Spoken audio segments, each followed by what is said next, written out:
Hello, hello.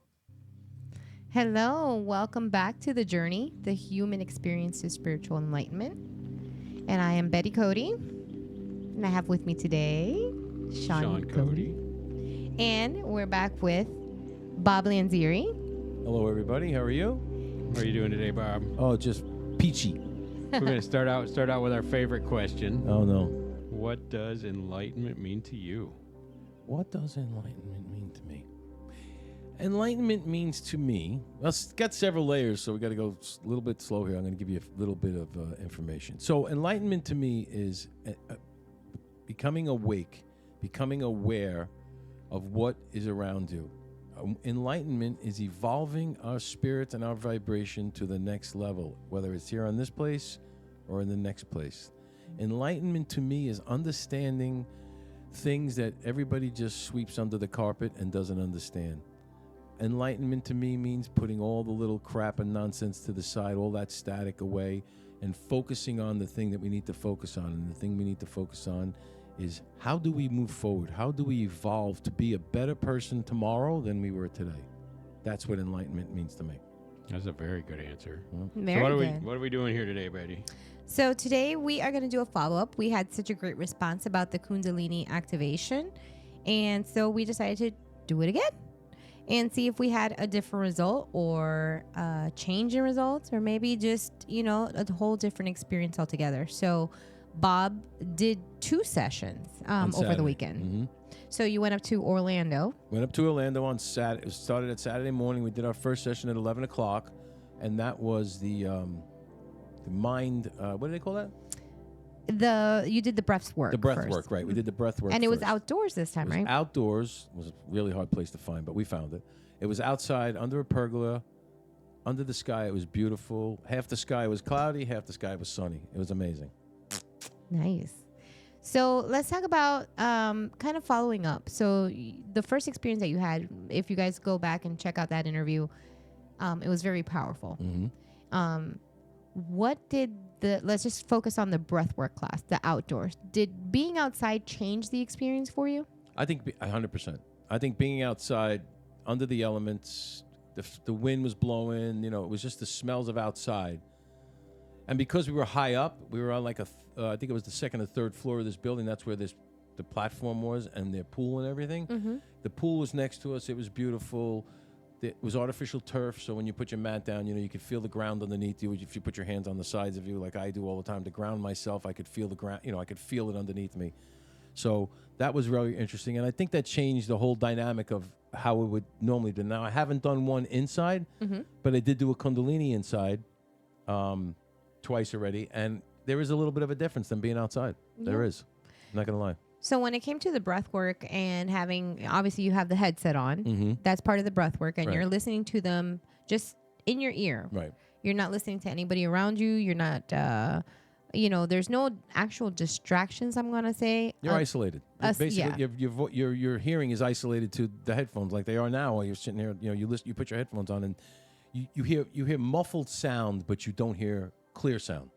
And then you hear this clear sound through the headset of them talking. And basically, what the breath work was, one of the I'd say the directives, because that's what I call them, the directives or the lane that they want to put you in, is the breath work is a lot to do with your inner child and why. And I felt, this is for me, I felt like it was, why can't I can't get past certain points in my life. So when we did the breath work and we started it, it was again to music. Mm-hmm. The music was very good, loud, which they tell you it's going to be loud, and it's in headphones, so it's even louder. But the feeling of isolation that you get because the headphones are on, you almost feel like you're by yourself. It's much more personal.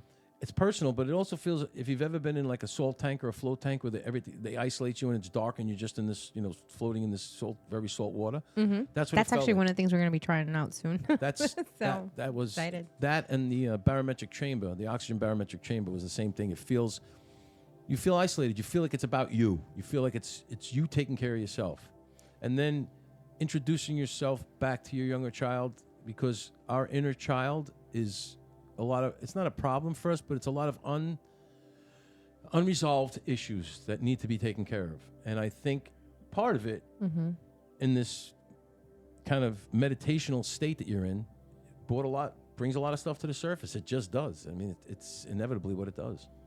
It's kind of like having to reflect on your and almost like give it acknowledgement.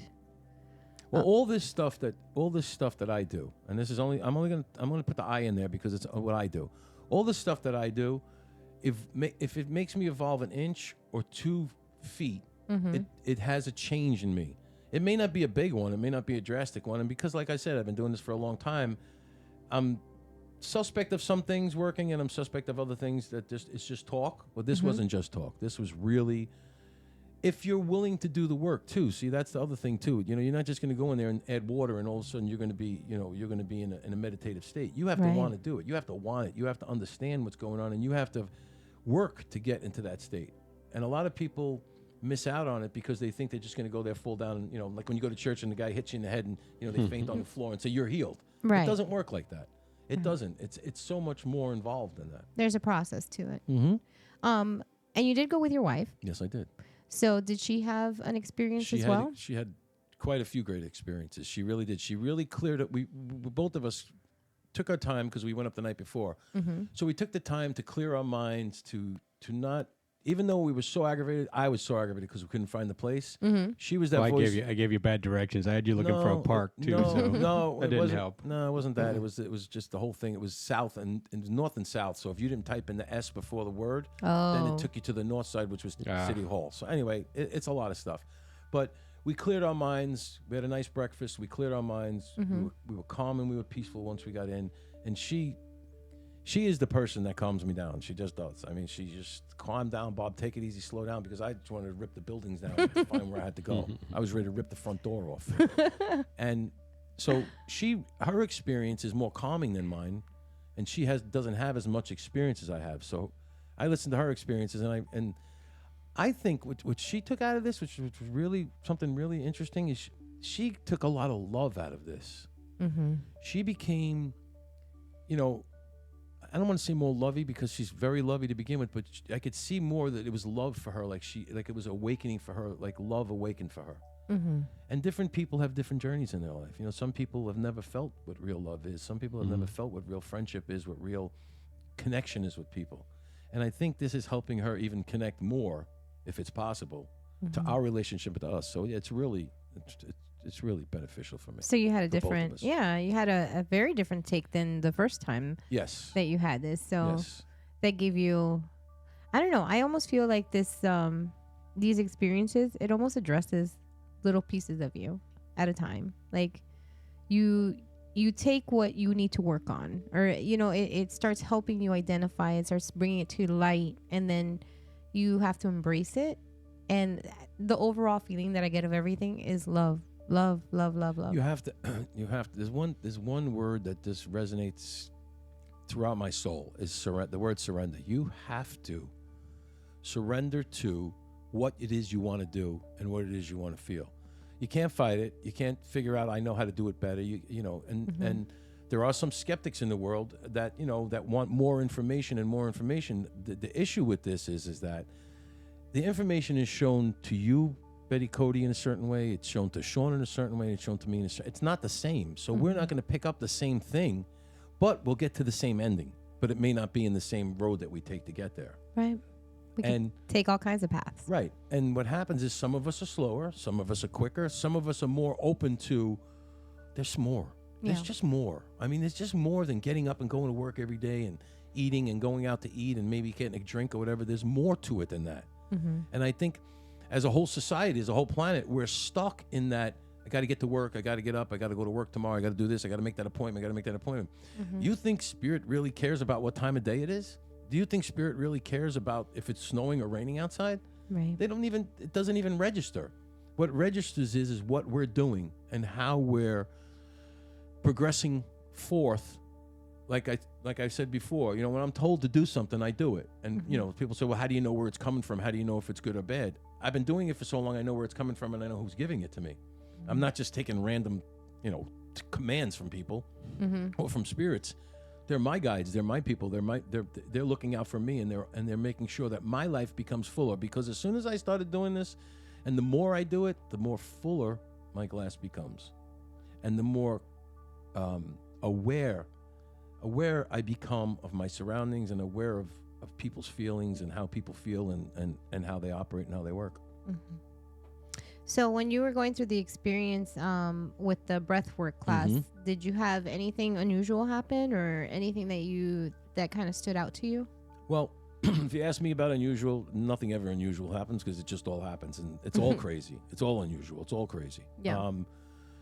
I really did connect a little bit to my inner child, and I really did kind of reach out and pull him in and say to him, listen, we got to work it out. We got to come to an agreement here, because if we're not on the same page, if you're still screaming, having temper tantrums, and don't want to be told what to do, then we're not going to get along. So we need to compromise a little bit. So we had this conversation, and we compromised a little bit, and we made a lot of headway. We did. I made a lot of headway with my inner child because I grew up in a place where it was very violent. My father was very violent. He was think nothing of beating you up or pushing you around or whatever, and humiliating you was his favorite thing. So you grow up in a place like that, and your life becomes fearful of what the next step is, what's going to happen. You're on edge all the time because you don't know who's walking. Who is he going to come home today, and is he going to be in a good mood, or is he going to be in a bad mood? So, as a child, one of the things that we have to understand as an adult is we cannot ignore our inner child.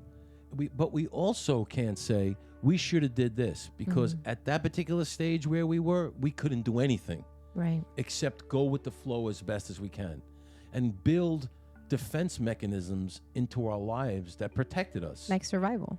Your brain goes into a survival mode. Your whole body goes into a survival mode. So when you're living in a survival mode, you never live, because all you're trying to do is survive. And that's one of the things. And there's a lot about this unlearning what you have learned stuff, okay? And it makes a ton of sense when you think about it. We learned to translate and to handle things a certain way.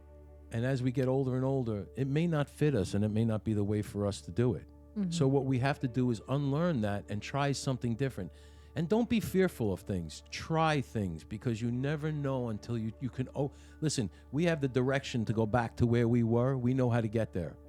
We don't know what's in front of us, so we're afraid. So people that are fearful and afraid won't go any further. Okay? People like me, I go as far as I can. I want to see it. Show it to me. I'm not afraid of it. I'm not afraid of everything, because I know how I am protected, and I'm good with it. Yeah. I'm here to see it all. Yeah, I want to see it all. I want to see the good, the bad, whatever. I mean, I've seen, most people say, well, I only see good things. That's great. I see both. I see both good and bad things. Yeah. I see both light and dark, because light and dark are just two different colors. There is no, there's no evil darkness. Darkness is evil if you make it evil. Light can be evil too. I mean, look at all these people that run around preaching and stuff, and they're preaching from light, but they're not light. They're dark. So we have to be careful about labeling things in this realm that we live in, because it's not really things that need to be labeled. So when I went to this breath, and we were breathing and stuff, it's hard to keep up with the breath, because that's not normally how a lot of people breathe. Right. So you have to actually catch yourself. You have to actually pay attention. And what I also have discovered in my journey is, if I try to do something, it's a lot harder than if I am just forced to do it. Yeah. If I have to think about it. If it's natural or just comes to you, it's going to come more. Right. And if I think about how to manifest something too much, I'm not going to be able to do it, because I'm going to talk myself right out of it. It's almost like you overthink it. Exactly. And we can't.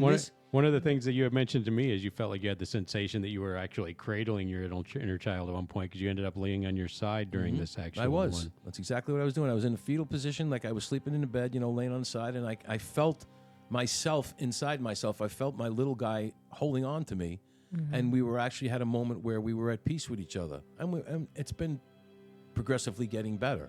Yeah. It doesn't die there. I know a lot of people just think, oh, you leave and it's over and you forget about it. Not in my world. In my world, I'm still thinking about it. I'm still running stuff. I'm still running images through my head of what I saw, things I heard. The woman there was a woman hysterical crying, and there's no name, so it doesn't matter. But there was a woman hysterical crying, and she was from Brazil. And the wind up to found out is that she watched her brother get run over by gangs in Brazil, and she's lived her whole life saying, it should have been me. It should have been me. And my question to her was, why should it have been you? And she just looked at me. She said, I don't know. And I said, exactly. So, Yeah. you know, It's amazing some of the revelations people come in Yeah. with this class. You know, they all sit there and everybody shares at the end. And I mean, a big part of the class to me is just listening to everybody's experiences afterwards, and the revelations Right. that come to them is just amazing. You know, it should have been me. Well, why? Maybe Right. that's the revelation. Right. Maybe that's the revelation you need to hear. There's an old, you know, Very I laugh because a lot of people run around saying this old slogan, and it's so played out, and I laugh, my spirit guides laugh all the time. You know, people say, why me? Why is this happening to me? And you know, sometimes I just look at them and I say, why not? Right. Why not? Why not to you? You Who can else is handle going to it. have it to you? You can handle it. It's just that you don't, maybe not know how to do it. If you don't know how to do it, then ask how to do it. Yeah, it's fair. There's a way to handle it. There's a way to handle every moment. There's a solution to every problem. You may not like the answer, but there's a solution to it. Yeah. And I really feel that going through these classes and these kinds of journeys and these kinds of experiences just elevate, even if it just elevates you a little bit, and if it elevates me just a little bit, it's more than I had yesterday. Right. And I'm always I want to be better tomorrow than I was today. I want to be better tonight than I was this morning. And the only way you can do that is to really look at yourself and really say to yourself, is this me? Yeah. Who is this? What am I doing here? And once you start to have revelations of what's going on and you talk to other people that are doing it, you don't feel like you're crazy anymore. You don't feel like you have to be locked away because other people are experiencing. Yeah. Yeah, one of the things that I did walk away with is that it makes you very aware. Like you start becoming aware of things, of patterns, of you know, just reactions that you have that are usually just a default reaction, like you said, like for protection mode or for whatever. And I did notice that, you know, it doesn't mean that it went away. I mean, it's me. It's 45 years of me acting in certain ways or reacting to certain things. But I have noticed that I now can feel it, that there's a shift in me, and that I'm getting, you know, anxiety, or I'm starting to break down or whatever. And then I just like, I want to just like walk away. Like, I just need to go step outside. I need to, you know, just go somewhere. That's your like, flight or fight instinct. so now, but before I would just like sit there and just like stew about it and be more upset about it and get in my head about it. And now I've realized that I have to like stop. Like, I'm freaking out about something. I have to stop, and I have to go take my mind off it and start addressing the fact that, yes, this is out of character. This is not me. What I'm doing right now is not me. It's my reaction to something. Right. It's not I don't identify as this, anxiety driven person, because the other 99% of the time I'm not.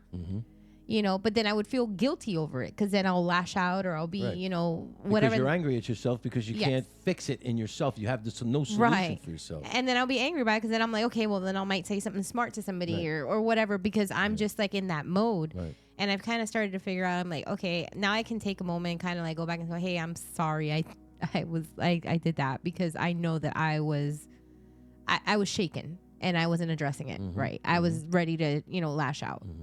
It's very weird, because that self-reflection is not something that they teach you there. It's just all of a sudden you start seeing it. Because They're it's a having natural. It's a natural progression of the event of what's going to happen. You Right. can't help yourself but to be more aware. You can't help but say, "Wait a minute, this can't be it. There's got to be more." So Yeah. it's almost like you do it and you want more. It's Right. like a drug. You do it, and you know what? I got high and I felt great. I want to do more. I want to see Right. what You more. I become want. spiritual junkies. Exactly. I like Yep. that phrase from Stefan. Stefan. Yeah. Stefan, she said, you know, sometimes some people do become spiritual do. junkies, because they're looking for that connection again, because it did feel good. Well, you think know? about like people who go, and I'm not disparaging anything, but think about people who go to church, right? They get all wrapped up in it, and they get all excited, and they get all, you know, they get the spirit in them. Okay, it's the same thing when we do it. Yeah. We don't go to church, but we go to places that awaken our mind, that push our limits to what we thought we knew, to what we we didn't really know. I need to explore this and figure out Right. what it is. And it's the same thing when people say, I feel like the spirit of, you know, God came in me and all this other stuff. Well, our source, which is basically the same for everybody, our source is huge, and it's a powerful source, and it can protect us, it can control, it can help us, it can do. The thing is, we have to let it do it. And as human beings, we are technically we think number one is we think we're in control, and we're in control of nothing. Nothing. Okay? We're not in control of the universe. We're not in control of the land. We're not in control of anything. You're not even in control of yourself. I did notice that they do, when you really start looking more, and now that we've been researching and trying to find out about all these different things that people practice, we've realized that a lot of it is be present. Forget about the past, forget about the future. The future is anxiety. The past can cause you depression, can cause you anger. Think about right now in this very second, what is going on right now? And you're like, oh, I'm here. I'm at peace. I'm with my friends. We're talking about a conversation that we enjoy. Instead of me thinking about what are you going to do later or tomorrow? Yeah. Or thinking about things in the past. Like that's... Well, there's an old saying. It all brings you back. You can't change the past. You have to live in today. And pretty soon the future is going to be the past. Think about it. So really, what do you have? You only have now and today. Right now.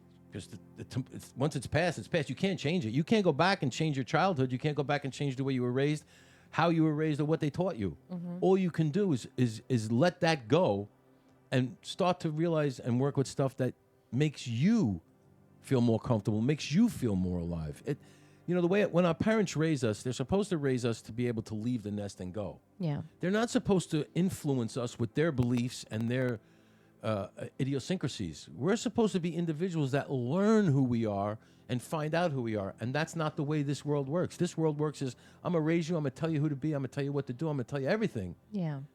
Because you're a kid and you don't have a say. Right. When it's the opposite.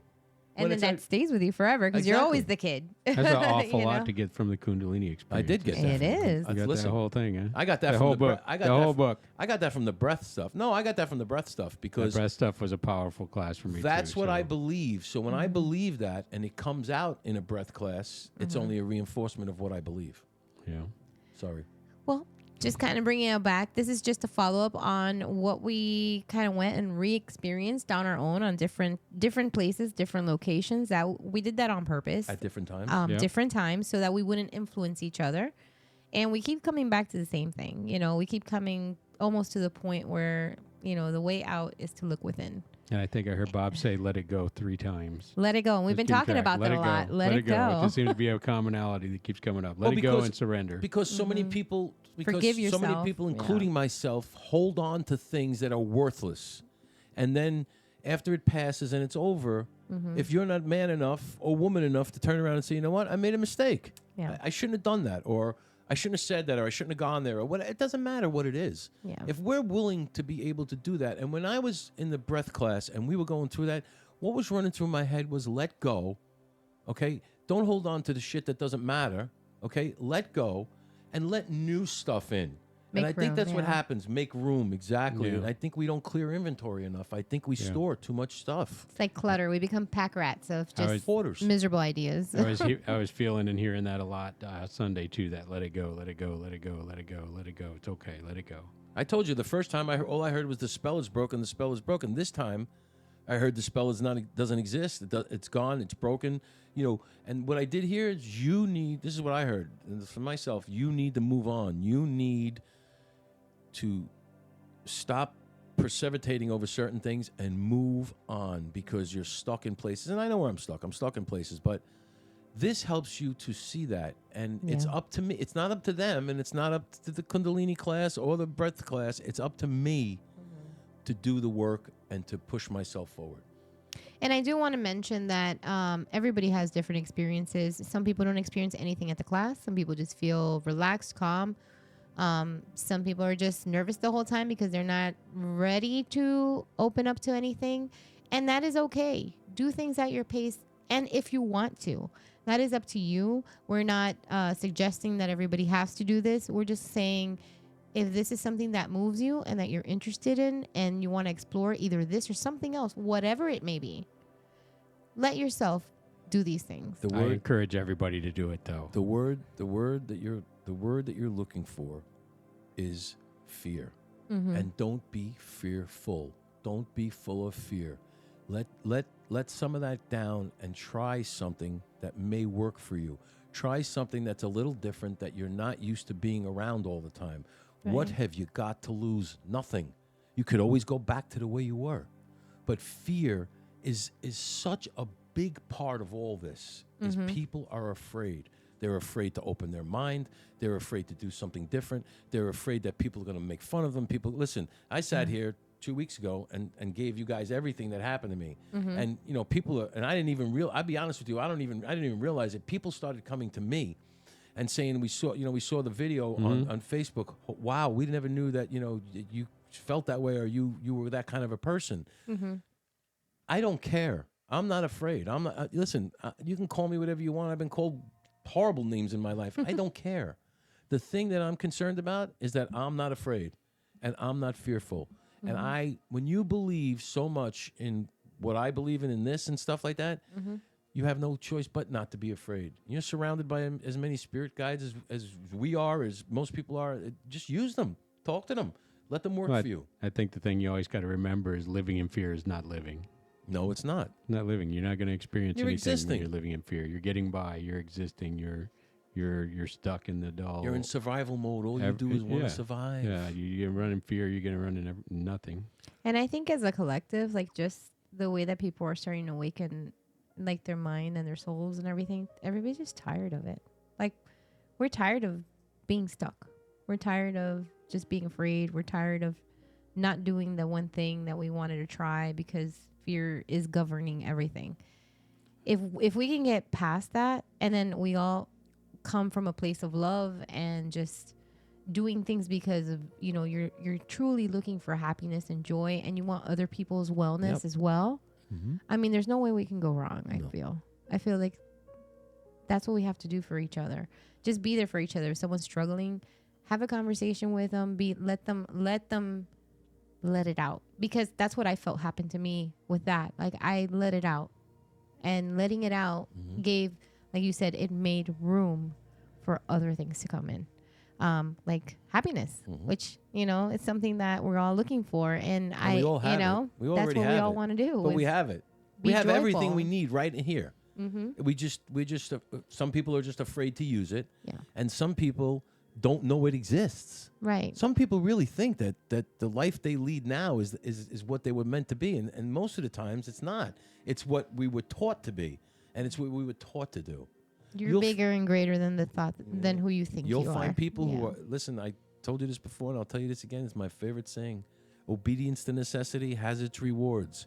When you're doing exactly what you're supposed to do, when you're following the path that the Great Spirit set for you to do, and you're doing it, everything is met. When you start to take control and think you can do better, or you can do more, or you can change things, that's when it falls apart. That's your capacity. Obedience to necessity has its rewards, and if you look around, our rewards are many.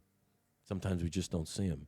It's like not being able to see the trees through the forest because we're so fogged by work, by tension, by stress, by anger, by fear, and that's what happens. Before we get going, I do want to kind of say this point too as well, that we've talked about this a million times, all of us, that when we are like, for example, like the idea of like, I just bought a new car and this is a different color that I've ever seen before, and all of a sudden you start seeing every car has that color, and you're like, wait a minute, why didn't I never seen this before? I use that That's part of that law that I'd really rather was gone. So if you go and I want the unique car. Yeah, so if you go and you start thinking, okay, I want to see if you're saying I'm going to focus and see how many yellow Jeeps I can find, you're going to find a lot of yellow Jeeps that you might have not seen yesterday because you weren't looking for it. Because you were made aware of them, that's why. It's just like this.